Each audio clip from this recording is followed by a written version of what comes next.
ခိုင်အသေးလေးကိုမောင်ပိုင်ချခဲ့မိုင်းတွေးလို့ကိုမ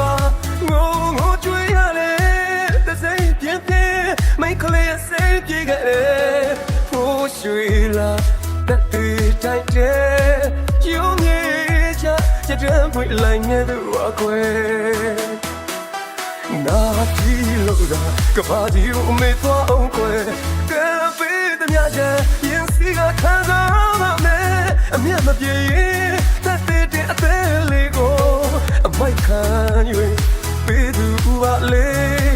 ကလေးတဲ့မြတ်အသေးရချွေရပါပြီကွယ်တန်တရားဆိုရာ number 1ရှိကောင်းရှိမယ်နွယ်လေးတမျှလွယ်အသက်အပူတော့မရှိရင်မဖြစ်တော့တယ်တန်တရားဆိုရာ number 1တော့ရှိကောင်းရှိမယ်မြတ်တာစစ်ပွဲ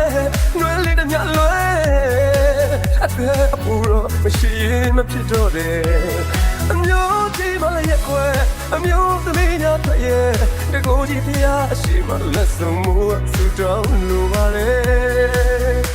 အချစ်ကံကြမမညီညာလုံးဒီဘဝတော့မပေါင်းရရင်ဖြစ်နောင်ဆဲဘဝဆူတောင်းလေးလေးပြီးဖို့ချင်၍အမျိုးနဲ့မတူပဲ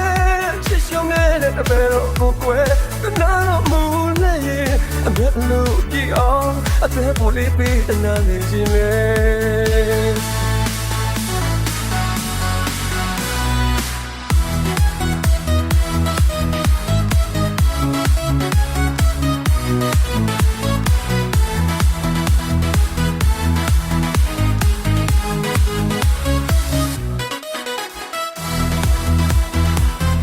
ခိုင်အသေးလေးကိုမောင်ပိုင်ထားခဲ့တဲ့မိုင်းတွေးလို့ကိုမငိုငိုကြွေးရတယ်တစိမ့်ပြင်းပြင်းမိတ်ကလေးစိတ်ပြေခဲ့တယ်ဖိုးရွှေလာတက်တေးတိုင်းကျဲကျုံမြေချကြတဲ့ဖွင့်လိုက်နေသူအခွဲနာတီလို့သာကဘာဒီကိုမေးသွားအောင်ခွဲကဲပေးတဲ့ညတဲ့ရင်စီကခံစားမမယ်အမြတ်မပြေတက်တဲ့အသေးလေးကိုအမိုက်ခံ၍ပေးသူပါလေကလေးတည်းအသေးရချွေရပါလိမ့်ကွယ်တန်တရားဆိုရာ number 1တော့ရှိကောင်းရှိမယ်မြတ်တာစစ်ပွဲနွယ်လေးတည်းလွယ်အသက်အပူတော့မရှိရင်မဖြစ်တော့တယ်တန်တရားဆိုရာ number 1တော့ရှိကောင်းရှိမယ်မြတ်တာစစ်ပွဲ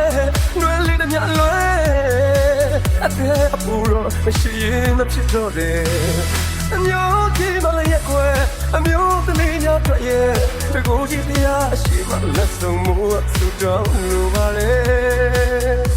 အချစ်ကံကြမမညီညာလုံးဒီဘဝတော့မပေါင်းရရင်ဖြစ်နောင်ဆဲဘဝဆူတောင်းလေးလေးဒီဘူးချင်၍အများနဲ့မတူပဲအချစ်ဆုံးရဲ့တပည့်တော်ကိုကွယ်တနာတော်မူလေ